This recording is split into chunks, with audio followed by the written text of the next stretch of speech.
Okay, Friday edition of the After Show. Got Week of Justice with you. Week over here on the East Coast. And Justice over here on the West Coast. It is Angle of Repose Friday here at the After Show. And yes, it's Friday. Yes. And we're curious about the angle in which you are reclining in your Barca lounger, because it is truly the weekend. Yes. All right, Wink, how you doing? Pretty good. The weekend is here. It is 47. It's a bit nippy out there this morning, but it's a bright sunny day. It's a nice fall, crisp day out there, I guess they call it. So it's nice. It's nice to see the fall weather come in here and do their thing. Reminder to get in the chat. Just go to netrootsradio.com. Scroll down the bottom of the page, and on the right-hand side of the bottom of the page, there is a link to the chat. So click that. Join us there. And because it is the election season, we've dedicated our page to get out the vote. All right. Yes, please do. Indeed. Get out the vote and go vote. Whew, boy, Yeah. We need it. We really do. Well, here along the banks of the Rogue River Valley of Southern Oregon, it is currently 50 degrees. We're going to go up to 64. Another day of rain. Though we do have rain and a high wind advisory coming up tomorrow between 8 in the morning till 8 in the evening. So we'll see if I secured the gazebo well enough. Yep. We'll see. Yeah. We will. I took the umbrella down from the picnic table out in the yard. Right. Figured, even before I heard about the wind advisory, I just figured, it's probably time. There you go. And, but yeah, I've got a pretty nice gazebo. We'll see if it's secured well enough. Eek. Well, Kurt Schilling, I would call Kurt Schilling just a dumb jock, but that would be an insult to dumb jocks. Yes, it would. God, I hate that guy. Yeah, me too. Even when he was a player. I hated him as a player. Yep. And I probably now that I know what kind of person he is. Yeah. Oh, Jesus. I don't know. I think he's in competition with Ty Cobb for most loathsome baseball player in history. Right up there, definitely. Well, I guess now he's a commentator. Yeah. But yeah, he's a Trump supporter, so he was out, doing, Trump business. And his defense on, because this is on tape, okay? Yeah. This is what gets me about this guy. In fact, I have a pretty well-received tweet on the issue, surrounding the issue that goes, Trump says, I'd walk in on the beauty pageant contestants and while they were naked, beautiful, beautiful women. Yeah. And then beauty pageant contestants said, yeah, he did that. And then Trump responds, you lying harpies. And his supporters just don't care. So he's on tape ogling, this is back, I don't know, a while ago. But he's like ogling like a 10 or 12-year-old girl going up an escalator at one of his hotels. And he's being interviewed by some celebrity TV magazine, right? And he blithely says, yeah, I'll be dating her in 10 years. Isn't that? Do you believe it? Yeah. I don't know. If I was sitting around a guy who said that, well, of course, I don't know. It's hard to imagine anybody saying that, but to let it go by without saying, what are you, a pedo? Yeah, exactly. I just don't get it. And so here he does this, right? It's on tape. It's there. And so Kurt Schilling's out doing Trump business and accuses the woman talking head. I think it's CNN. Or maybe it was Fox. I don't know. It's hard to tell them apart anymore. But regardless, Schilling says, well, haven't you fantasized about your neighbor's younger son around 8 to 14 years old? Everybody does. And I'm like, maybe everybody Kurt. Yeah. I don't know. I guess it's just another indication of the dumbing down of America. It was a feature, not a bug. We've always had this I've said it before, an anti-intellectual bent, which is curious because it was, yeah, I know, men of enlightenment. I should say there were quite a few women involved too, and they should have been involved more, granted. But women weren't totally without some influence. I mean, I'm looking at you, Abigail Adams.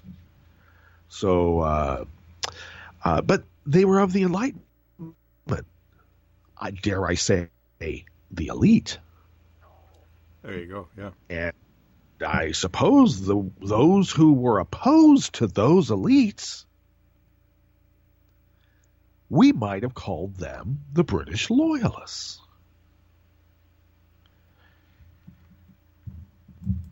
So when people say that we're fighting the Civil War again, I don't know. We're fighting the Revolutionary War. This has been going on since the beginning. And this anti-intellectual bent that we have now has manifested itself into these hate fests that I guess the media calls a Trump rally. The Secret Service has to escort the press in and out of the auditoriums, Wink. Yeah. Secret Service has to protect the press from the candidate's followers that they're supposed to be protecting him.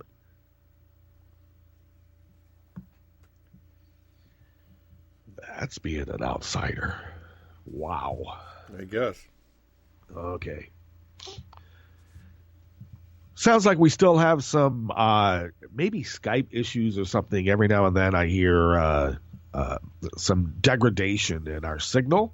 Okay. So if that goes out there, like even right now, I hear it. If that's going out there in the real world, we apologize. Yeah. You know, when you put so many surveillance bots on an app, Indeed. it does impact it. Speaking of which, these are the issues we will be attending to today. In spite of a court order, Ohio Republican Secretary of State Husted, I forgot to put that in the show notes, but regardless, he refuses to add most of the illegally purged voters back to the rolls. The illegally purged voters that he purged. Illegally, by the way. Right. Okay, court order says we have to put them back on. Yeah, put some on. Are you happy now? No, they won't be. Illinois ends the indiscriminate shackling of minors in court. And I think most of those minors would be black. Indeed. And after mandating transvaginal probes and other humiliating anti-women laws in Indiana, Mike Pence says he doesn't understand Michelle Obama's concerns about sexual predatory behavior. Of course he doesn't. And for the last half, it's the Friday News Dump and Recycling Center. That's right. News that's been repurposed with a purpose. This one will send chills up your spine, Week. A secret Nazi group is uncovered after a Colorado teen kills himself to prove his commitment to killing Jews. Yeah. Well, there's a Darwin Award for you right there. Yep. And dozens of U.S. lawmakers request a briefing about Yahoo scanning all of its emails for the government. Oops. All that. Plus the Connect, Unite, Act, Daily Codes, Community Calendar, and more on the after show with that ever so fine fellow on the East Coast with his East Coastal elitism, because that's the charge attributed to anybody who lives on the coast. Yeah, pretty much. Yeah. And this guy all the way back over here on the West Coast, and I don't wait for anyone to attribute elitism to me it's not an insult, it's a compliment. Thank you. And my name is Justice, and we do this 5 days a week for an hour-ish, because who loves you, baby? Exactly. See, the thing is about the term elite is that it has also now when we were going to school, we were taught there's like a couple of meanings of words. There's what's known as the lexical meaning, which is what you would see in the dictionary. And then there's the meaning that is determined by your culture, by your experience, how you've associated the word over time, right? So elite has a connotation to it of being superior, insulting to anybody. If you're an elite, you're insulting anyone else who is like, quote, beneath you. And one might look at elite purely from a market aspect. If they're rich, they're the elite, right? And I have to say that a lot of rich people think they are the elite. My definition of elite has something a little bit more expansive. If you happen to be rich, this probably could be a sign of, maybe some advanced drive, shall we say. But that's a result of things, right? It's not like an actual attribute. So when we hear elites, when liberal elite, oh, they're putting me down. They're saying I don't know anything. They say I don't know how to duck.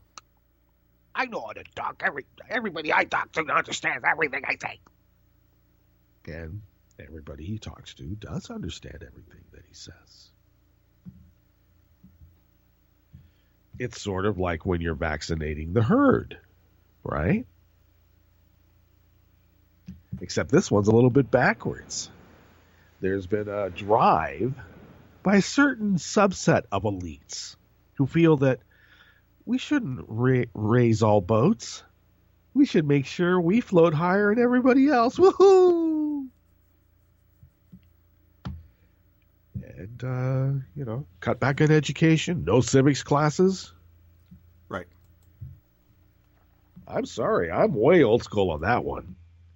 I think, to get out of 8th grade, you should be able to pass the test on the Constitution. You don't do that, then you got to stay back until you do.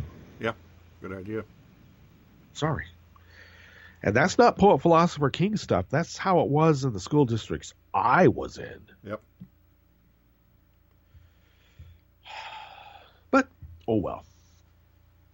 Let's get into these stories. Secretary of State in Ohio. We don't need Ohio, Wink. Ohio's never been in play in any of these federal elections. Isn't it weird how it's always Ohio? Yeah, yep. Unbelievable. This is by Alice Miranda Olstein. Wow. I know her. I've known her writing as Alice Olstein, but Alice Miranda Olstein. Interesting. Of course, how to think progress. Ohio native Larry Harmon has been voting since 1976. He has only skipped a couple of elections in his life when he didn't feel informed enough or compelled by the candidates on the ballot. Last November, he showed up to his regular neighborhood polling place hoping to weigh in on a controversial ballot initiative on medical cannabis, only to find he had been purged from the rolls for missing the 2012 and 2014 elections. A few weeks ago, a federal court declared Ohio's purge of Harmon and more than 1 million other inactive voters illegal. Since then, the state and voting rights groups have been negotiating a settlement. There's no negotiation here. I don't get this. We were caught in an illegal act, so we're going to negotiate on our penance.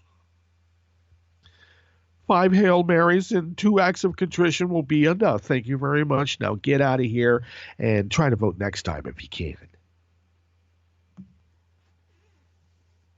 Well, those negotiations have been going on since... Oh, I'm sorry. They've been negotiating a settlement to allow most of those illegally purged to cast ballots this November. Those negotiations broke down this week, and the state submitted its own proposal to the U.S. District Court that would only let a narrow segment of purged voters to participate. This is how they do it, Week. They play it out, they string it out to the point where, oh, well, too late for this election. We'll fix it next time. We promise. Exactly. And the way they fix it next time is they make sure that these are embedded law so that they can purge even more.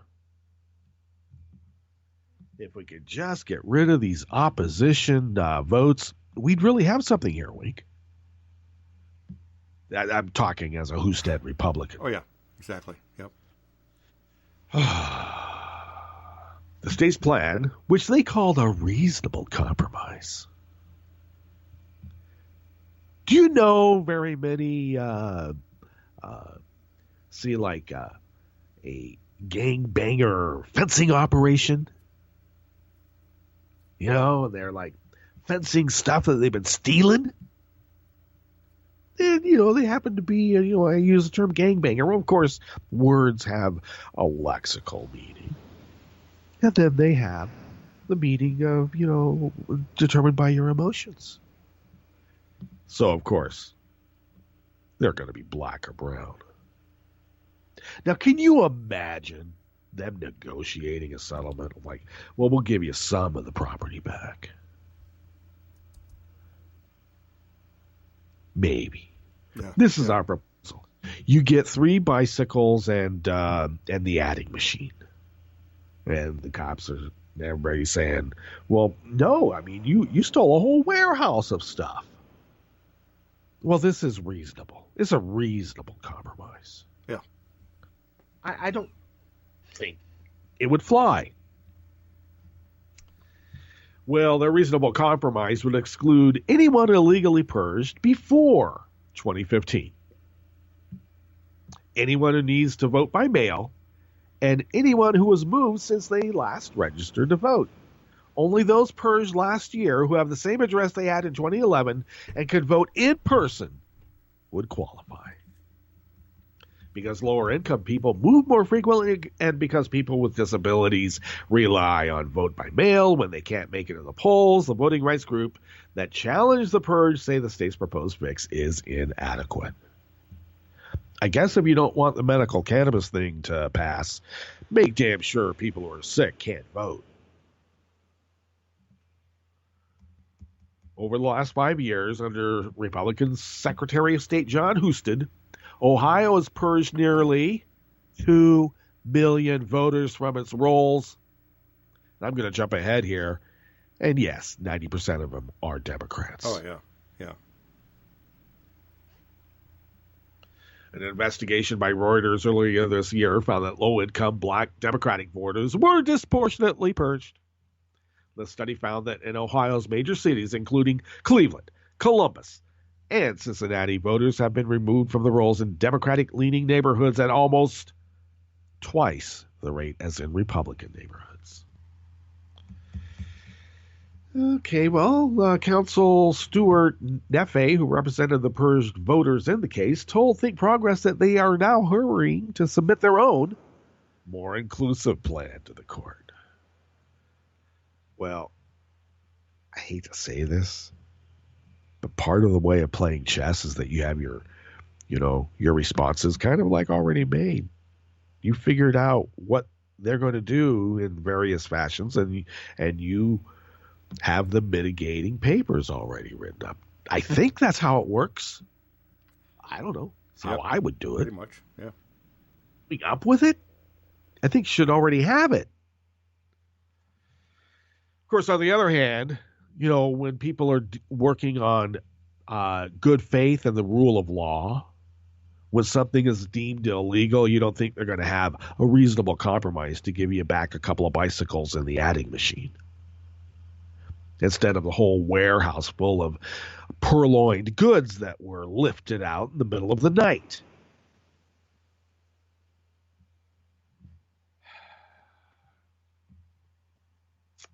Anyone purged illegally should be able to cast a provisional ballot, and if the voter has done nothing disqualifying since they were purged, it should count.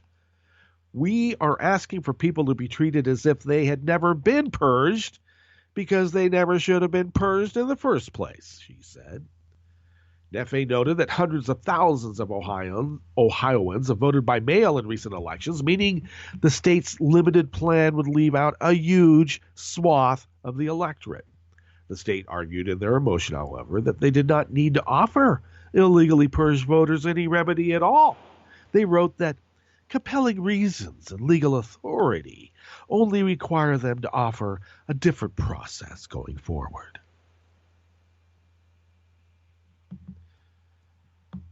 Compelling reasons and legal authority to be doing something that a court has been deemed illegal? I guess that's checks and balances. Yeah. But we don't need any stinking courts. Exactly. Many Ohio lawmakers, including Representative Kathleen Clyde, a Democrat from Kent, disagree. She has demanded that the state add all of the illegally purged voters back to the rolls.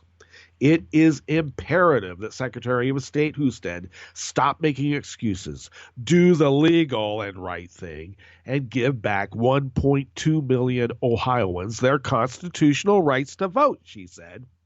Mr. Husted, enough is enough. Restore these voters now. Well, early voting is already underway in the key swing state, and the latest polls find Donald Trump and Hillary Clinton locked in a dead heat. A final ruling from the district court could come at any moment.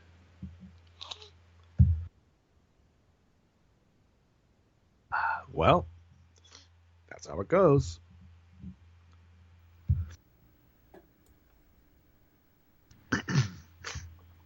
So, haven't we talked about this before? They can only work the margins, Wayne. Yeah, exactly right. Yep. When these numbers are so close, they can screw around with a half a percentage point here and a quarter of a percentage point there. Right. And they can get by the slimmest of margins then. Easier to manipulate, easier to hack. Especially if English isn't your first language. Exactly. Your idea of religion is something kind of orthodox. Not quite as orthodox as the Greek, but a little bit north from there. Yeah.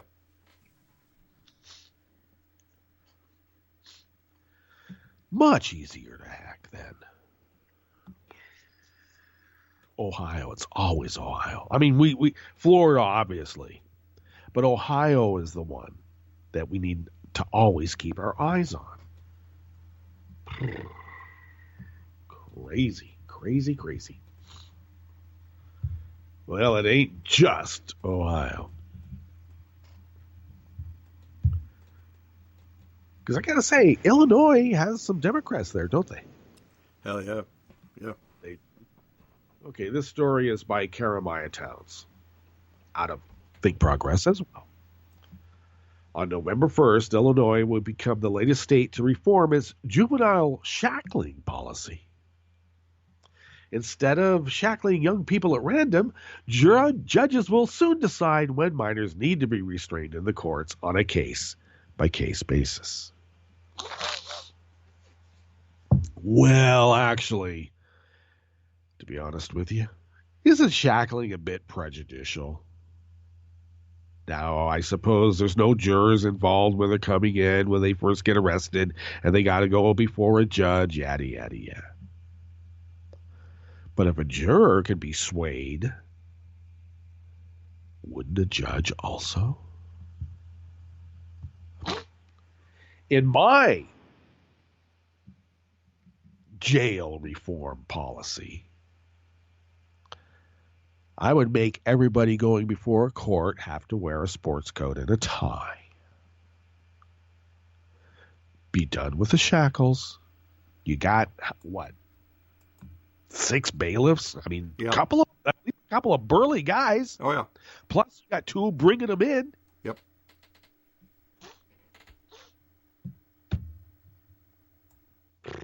Shackled? I don't know. Call me a hippie liberal punk. Last week, Illinois Chief Justice Rita Garman ruled that minors can only be shackled after a special hearing is held to determine if a person poses a threat to safety or flight risk. Now, I understand safety and flight risk. I understand. But aren't there locks on the door? When they're bringing the prisoners in, okay, there's all the people that can come into the gallery in the courtroom. We're locking the doors now. Yeah. Already got a couple of guys with guns. You can't figure out whether they got weapons when they're in the holding cell for however god-awful long it takes them before they make their appearance. Come on.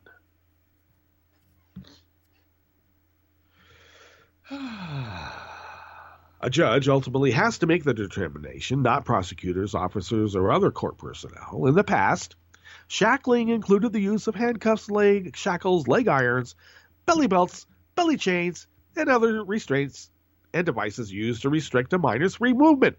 Sometimes it would be a taser. Under the new policy, a less restrictive restraints must be used when a judge concludes that shackling is warranted. The rule changes were made after civil and juvenile rights organizations in Illinois collectively spoke out against the practice of indiscriminate shackling in the state Supreme Court. According to a fact sheet written by the Illinois Justice Project, young boys and girls, regardless of their age, are randomly shackled with heavy metal restraints. Doing so can cause high levels of stress, trauma, fear, and humiliation. Shackling also increases the likelihood that a minor will lash out. Oh, I'm sorry. I was thinking of it in purely constitutional ways. Like, you don't want to prejudice a judge. You don't want to prejudice a jury. How Exactly. cool of think that way. Of course it's to humiliate the kid. But isn't it also a message that they must have done something wrong to have been arrested instead of you're innocent until proven guilty? Right. Put them in a suit or a sports coat with a tie. I don't know, boys and girls. I don't know. Girls kind of wear sports coats and ties sometimes too, right? Something office appropriate. Let's just put it that way. There you go. Okay? Because I got to tell you, when you're white, you got some money, and you got private counsel, that's the first thing they demand. My client comes into court in a suit and tie, not in shackles. Shackling practices vary by county, but some judges have required shackling of every child entering a courtroom, regardless of the child's age, the severity of the alleged offense, or the lack of any evidence that the child posed a threat to the security of anyone in the courtroom. Because our Supreme Court, and this is written by Deputy Director Ara Loudermilk from the LPJ, the group that filed these motions, wrote in a statement, because our Supreme Court justices understand that indiscriminate shackling of children runs counter to the rehabilitative purpose of juvenile courts, all children will be treated humanely in Illinois courtrooms. While the state won't ban juvenile shackling entirely, Garmon's ruling indicates that the push to end it nationwide is building momentum. The National Conference of State Legislators recently recorded 22 other states that now limit or ban the practice altogether. Yep. Punish them. Humiliate them. They have sinned. Well, what about forgiveness? Yeah, well, okay. They're forgiven as long as they're shackled and behind bars. How's that? It's just the level of hypocrisy. I mean, we're supposed to be saying we're a Christian nation. Yeah. Right? Yep. It isn't part of the idea of Christianity is to be restorative? I would think so, yeah. To restore our godly presence? Or to restore ourselves to be in the presence of some godly entity so that we can rise, all of us, in love and equality and, yeah, some humility. But not to humiliate. God. Well, speaking of hypocrites, Mike Pence doesn't understand why Michelle Obama denounced Trump's sexually predatory behavior. Because I've been writing laws into being where you have to stick up probes up women's, whaty, their hoochie cooch. I sign in laws where if you have a miscarriage, you got to have a funeral for the cells that are left. Yep. And if you don't have them, you go to jail. And I've done that too. Put them in jail. Miscarriages. Hey, how do we know? Sexually predatory behavior. What's that? I call it good legislation. Mike Pence. See, this is a feature, not a bug also. Remember when Pence said who he would model his vice presidency after? Remember who he said? I can't remember what it was. Yeah, I do remember him saying something about that. Yeah. Yeah, it's Darth Vader. Cheney. Ah, okay, yeah. Right. Cheney. And we know Cheney, right? Yeah, He had a convenient fool for a president, did he? Yes, he did. And do you think for a moment that Pence doesn't see Trump as a convenient fool? Indeed. And do you think people who push Pence to be the running mate might see it in the same fashion? Oh, yeah, absolutely. Okay, this is by Travis Geddes out of Raw Story. Mike Pence said he didn't understand why Michelle Obama had so passionately condemned his running mate Donald Trump for boasting about forcibly grabbing women by the genitals. Oh, I don't know. I've taught Sunday school and I had a radio program that was so Christ-centric, and we talk about it all the time, about proper behavior and the moral destruction of our society and how terrible it is. But with this guy, it's okay. Unbelievable. The First Lady denounced the Republican presidential nominee, although she dismissively never spoke his name.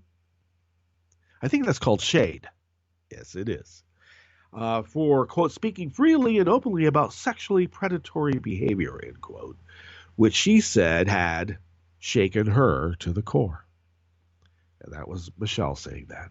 Pence, the GOP vice presidential candidate, made the rounds Friday morning, that's today, on television, mopping up the sexual assault allegations pooling around Trump after the 2005 hot mic tape was released, and after he insisted during Sunday's debate that he had never engaged in actions like he joked about in the recording. Oh, I say things all the time. I don't do that. Let's remember why Trump had to go to military school. It wasn't because, he had like leadership qualities. He was a thug and a juvenile delinquent. Throwing rocks at little kids in their sandbox playpens. What the hell is that all about? And I'm not talking another 6-year-old doing it. We're talking about a kid almost in high school being the dickhead rich boy. Yep. Take some of this, damn it. Yeah. And I don't know. It's not as if we've never heard or actually seen the tapes where he does do a bit of groping. He does the things that he said that he does, and it's on film. We've seen it. He boasts about it.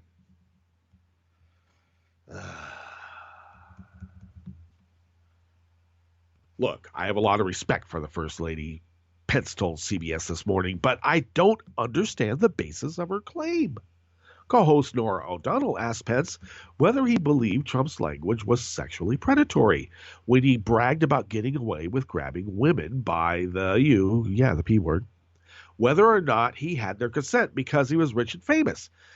I already spoke about my concerns of the language he used in that 11-year-old video, but what he's made is clear that it was all talk, Pence said. Regrettable talk on his part, but there were no actions.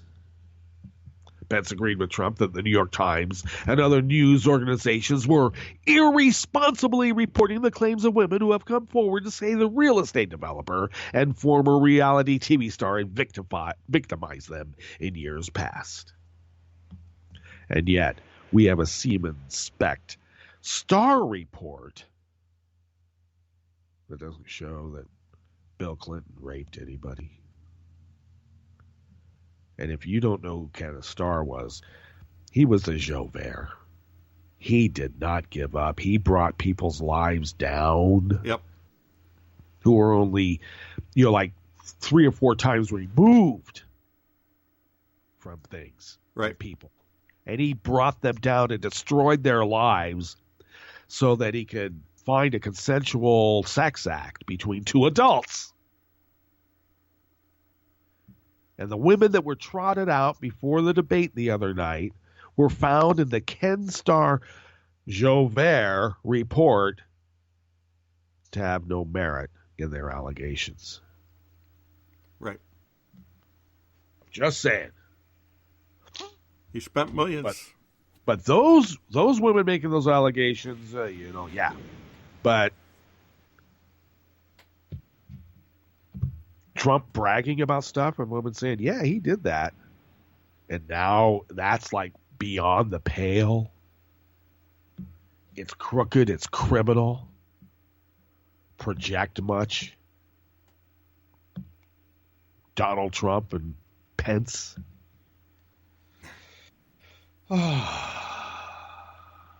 Donald Trump has asserted that all these recent unsubstantiated allegations are categorically false, and I do believe him because I have to. We're authoritarians. We're taking over the world. Woohoo!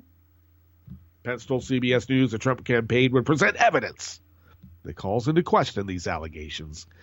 But he said he would stand by his running mate no matter what scandals might come to light in the coming weeks. We're in the campaign and we're in this for the American people, he said. Donald Trump made it clear. He apologized for what he said 11 years ago. He showed humility. He showed heart. And in this reporter's opinion, you're a lying bag of putrid, smelly, sulfuric, hellish lies. Hold me back, Wink. All right, let's get to our break, such as it is. We'll come back, go through the Connect, Unite, Act Daily Coast community calendar, and finish up with the Friday News Dump and Recycling Center. You are listening to the After Show with Wink and Justice on Netroots Radio, and we will be right back. The media establishment has labeled Donald Trump a populist, endorsing his absurd assertion that while he might be a billionaire, he'll be our billionaire, fighting for us commoners. I'm not telling anyone how to vote, and I certainly understand the inclination to grab the biggest stick you can find to whack the bejesus out of those political and corporate elites holding you and your family down. And Trump has sold himself as the biggest, baddest stick around. But I am here to say, don't be a sucker. There's not a single populist muscle in Donnie's whole plutocratic body. He'll sell out wage earners, small business people, and anyone else to serve his own needs or whims, as his lifelong record, as opposed to his recent rhetoric, reveals. Donnie learned to be self-serving from his father, Fred, who became a millionaire by getting federal housing subsidies to build apartment buildings in New York City. Then, as landlord, he flagrantly discriminated against black people trying to rent an apartment. One of Fred's tenants was none other than Woody Guthrie, who was so appalled by Daddy Trump's greed and racism that he wrote songs denouncing him. The Donald not only inherited Fred's fortune, but also his business ethics, including engaging in wage theft, outsourcing his expensive Trump-branded products to such low-wage countries as China and Vietnam, and illegally using and underpaying undocumented immigrants to build his luxury projects. Also, he's been sued hundreds of times for stiffing cabinet makers, plumbers, and other small business suppliers. This is Jim Hightower saying, Donald J. Trump is a swaggering son of privilege who has never been on the side of working people and most certainly would not be a populist president. To the contrary, in his heart, mind, and his whole being, he's nothing but a Trumpist of, by, and for himself. Need an antidote to the progressive blues? Want some good news about how grassroots folks are rebelling against the corporate powers and winning? Well, here's an easy-to-swallow pill for you, the Hightower Lowdown. Hightower's monthly newsletter will give you the lowdown, even as it lifts you up. It's 4 pages a month, jam-packed with facts you can use, actions you can take, and Jim's own Texas humor, all for only $15 a year. To become a lowdowner, go to hightowerlowdown.org. Powered by Unity Networks.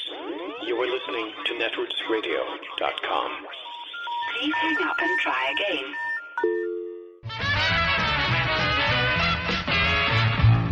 From a point at sea to the circles of your mind, a new force is at work for planetary transformation. New radio for a new Earth.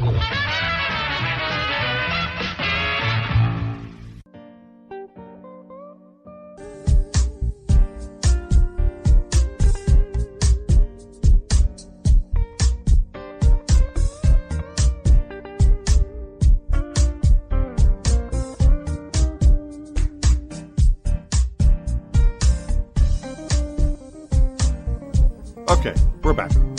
And indeed, we are back, and thank you for sticking with us. This is the After Show with Lincoln Justice here along the banks of the Rogue River in the Rogue River Valley of Southern Oregon on the west coast of the United States, Waitress in upstate New York 21 on the east coast of the United States, and our crew are the ethereal creatures who reside in the cloud, whose advanced intergalactic technical abilities allow Netroots Radio and thus by extension the After Show to span the globe, the solar system, way past the Oort cloud, into the universe, and baby beyond. Heck yeah. Okay. Got to be metaphysically correct in all of those proclamations, at least on Friday. Yeah. All right, today's Connect, Unite, Act Daily Codes community calendar is facilitated, as it is every Friday, unless it isn't, by Smiley Creek. And her question today is, do you know any women personally she wants you to tell them about women that you know personally and admire. And, of course, it's easy to say, yeah, you like my mom or my sister, which I do. I not only know them personally, but I admire them too. But I have had the great fortune to actually meet, and I consider her to be somewhat of a friend, and that's Barbara Lee. There you go. And really admire her. And yeah, so it's not like when I was living down there we were having tea Right. on a constant basis, but we engage each other occasionally, and I'm even though I'm not her constituent anymore, I continue to proclaim that Barbara Lee speaks for me. Heck yeah. And I have to say, I didn't know them, but my great heroes, Shirley Chisholm, Barbara Jordan,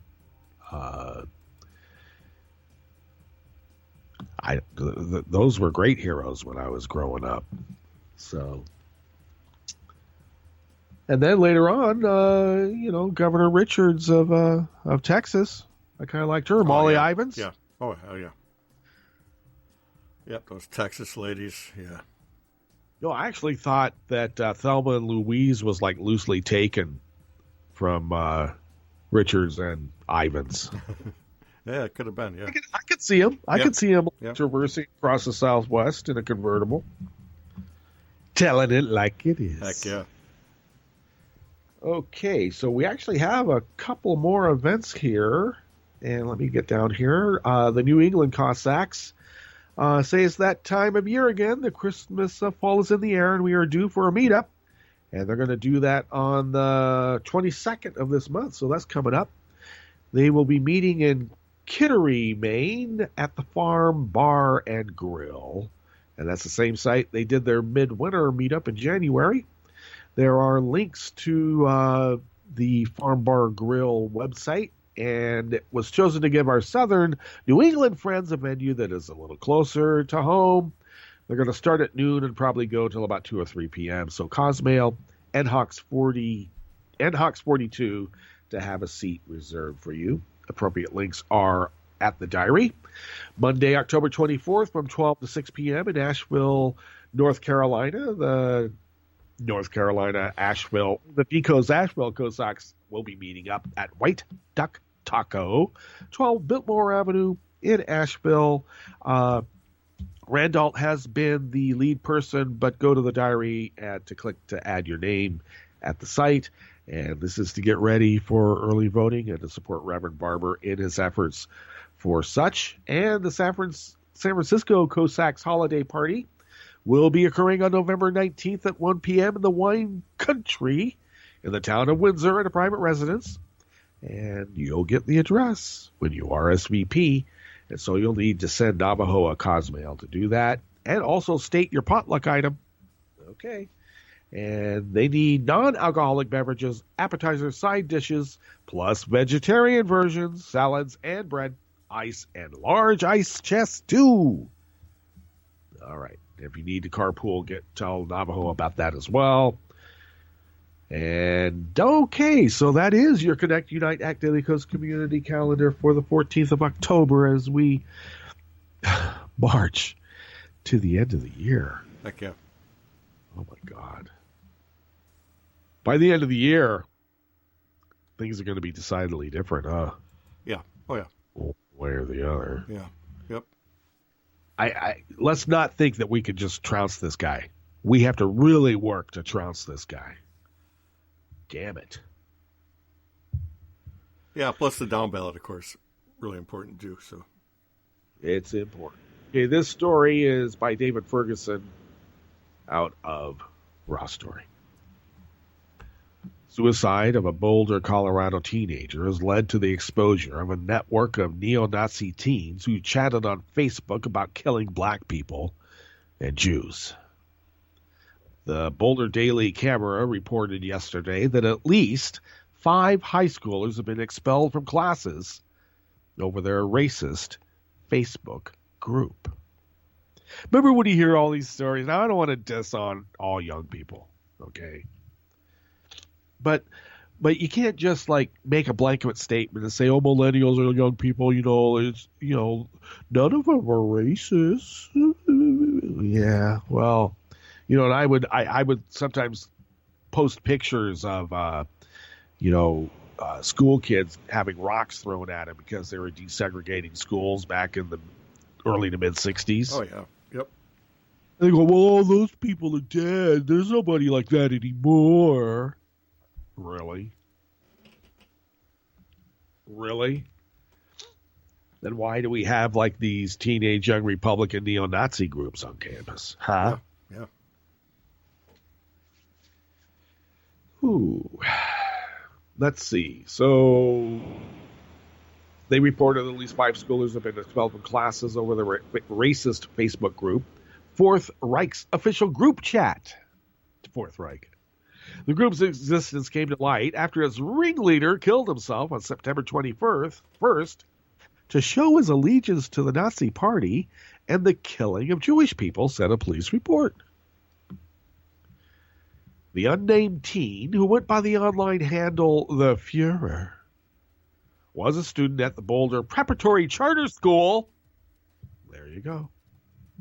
But the Nazi group's members attended multiple schools, including Boulder High, Centaurus High in Lafayette, Monarch High in Louisville, Pomona High in Nevada, and Colorado Mountain College. The name Fourth Reich came from the students' belief that they are the ideological descendants of Adolf Hitler's Third Reich, the Nazi regime that dominated Germany and sparked World War II.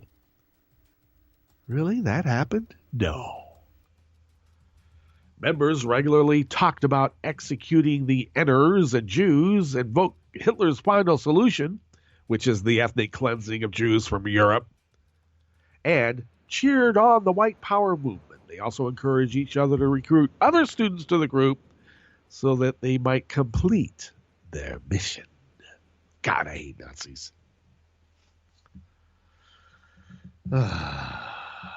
Okay, he was a Fuhrer. One group member wrote, "You can hang Jews on trees, shoot them right in the knees, gas as many as you please." Wow. Police declined to press charges against the teens due to the fact that there was no credible threat of violence. Right. Cops go, I mean, we're doing that ourselves. I mean, these guys. Exactly, yeah. I mean, these guys, they're just, they're just playing. They're just playing. Yep. Leave it to us. We know how to do We got Jodhpurs. We're wearing the Jodhpurs now. Due to federal privacy laws, Boulder school officials did not issue a statement explaining what disciplinary action was taken against the teens, but Boulder Valley spokesman Briggs Gamblin said that the school board took, quote, appropriate responsive action, end quote, in the wake of the suicide and subsequent exposure of the racist group. Neo-Nazi racist group. There, I fixed it for you. Boulder Prep headmaster Lily Adeli said that her school has taken measures to address both the suicide and the racist language used in the group. I guess the lesson to be learned from that little statement is that, look, when you advocate for like gassing the Jews and shooting Enners walking down the street, you have to code it, okay? It's the because we're addressing the language here, not the behavior. Right. Okay? It's okay to believe this stuff, but you got to just like say it a little bit different. Okay. Look, David Duke dressed up. Okay. Look at Donnie. I don't think that's exactly what. The racist language. I think, how about the racist behavior? We did a lot of work with the students to help ensure their safety and mental health and healing, she told the camera. It can bring up their own thoughts of suicide and previous trauma. Yeah, I really feel like the only way to make the world a better place is to kill myself to show that really we need to kill the Jews. What? I think it's something different. We've continued to keep the lines of communication open, she said, explaining that the school has taken measures to ensure student safety and well-being both inside and outside of school hours. Scott Levin, regional director of the Anti-Defamation League, said his organization had received complaints about the Facebook group. From our perspective, we believe law enforcement and the school district are both taking appropriate action, Levin said, but added that it is very disheartening when you hear this type of thing is taking place. Well, yeah. I don't know. If you can't propagate, recruit, I guess. Yeah, that's the word there. Dozens of lawmakers are asking the Obama administration to give them a briefing on Yahoo scanning all of its email at the government's behest. And this is by Reuters. A bipartisan group of 48 lawmakers in the U.S. House of Representatives today asked the Obama administration to brief Congress as soon as possible about a 2015 Yahoo program to scan all of its users' incoming email at the behest of the government. The request comes amid scrutiny by privacy advocates and civil liberties groups about the legal authority and technical nature of the surveillance program, first revealed by Reuters last week. Custom software was installed to search messages to hundreds of millions of accounts under the order issued by the secretive Foreign Intelligence Surveillance Court. As legislators, it is our responsibility to have accurate information about the intelligence activities conducted by the federal government, according to the letter organized by Republican Rep. Justin Amish of Michigan and Democratic Rep. Ted Lieu of California. Accordingly, we request information and a briefing as soon as possible for all members of Congress to resolve the issues raised by these reports. Yeah. Investigators searched for messages that contained a single piece of digital content linked to a foreign state sponsor of terrorism, sources have told Reuters, though the nature of the content remains unclear. Intelligence officials said Yahoo modified existing systems used to stop child pornography and filter spam messages on its email service. I have to say, I haven't used Yahoo in years, wink. Yeah, in fact, it's been like, I don't know, since maybe 1999, 2000. Yeah. and the reason being is that it just mucked up my machine. Yeah, it did. It was a great service around 1996, 1997, but then it just kind of deteriorated. Groups. Yahoo had like groups. Yeah, they did. Like, they had great group. yeah, functions. it was pretty neat. Yes, But everything was so mucked up, and I went to Google because Google was like spare. Yeah. You know? Yeah, it was. Didn't have all the doodads. Right. Yeah. Now they do. Right? Yeah. I mean, now they're like Google Yahoo, said, now do no harm. And Right. now it's like, harm. Yeah, harm everybody. Benefits us, doesn't harm us. Exactly. Right? I think that's what it means now. Do no harm to us. Right.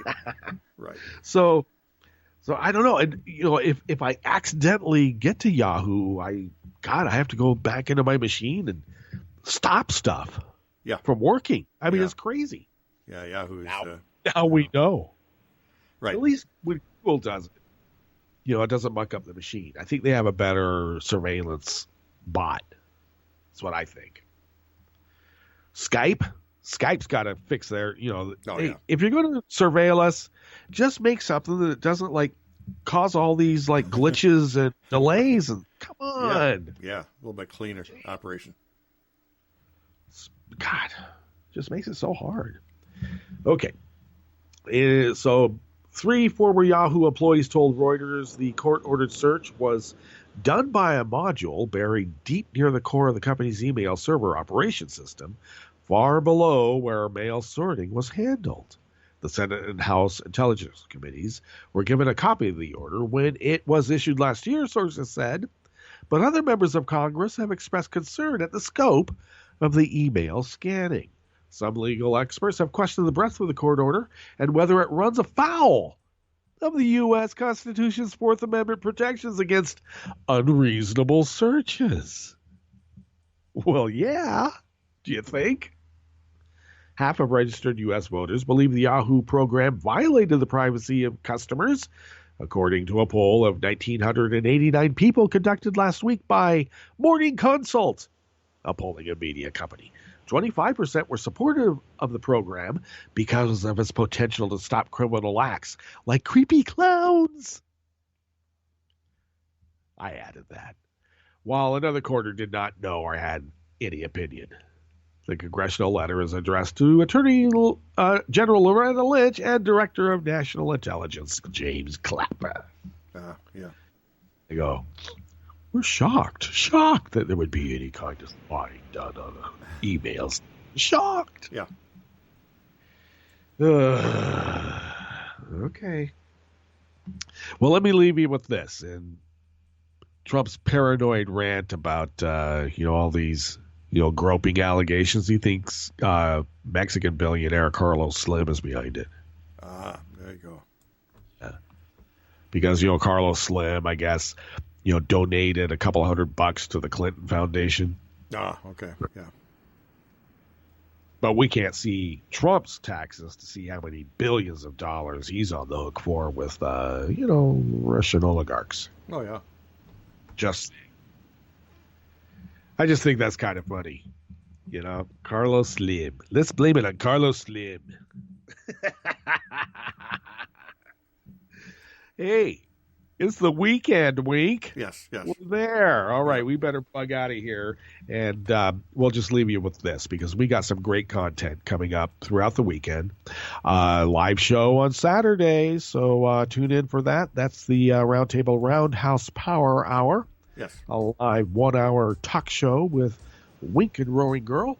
That begins at 9 p.m. on the West Coast, midnight on the East Coast. And then, of course, Jibber Your Jabber with Wink on Sunday, 9 p.m. West, midnight East Coast, a 2-hour opportunity for live talk radio. Tune in for that, take part, and stay tuned for some great, fantastic content throughout. Hey, Randy Rhodes is coming up. She's been on fire, okay? Loving it. So yep. She'll be coming up 1 p.m. on the West Coast, and that makes it 4 p.m. on the East Coast. Yep. We got Hartman coming up about 6 minutes after the hour, like I said. And have done more than to imply. Stay tuned to Netroots Radio 24/7, 365. Why? Because who loves you, baby? Okay, Wink, I will see you on the other side. All right. We're out.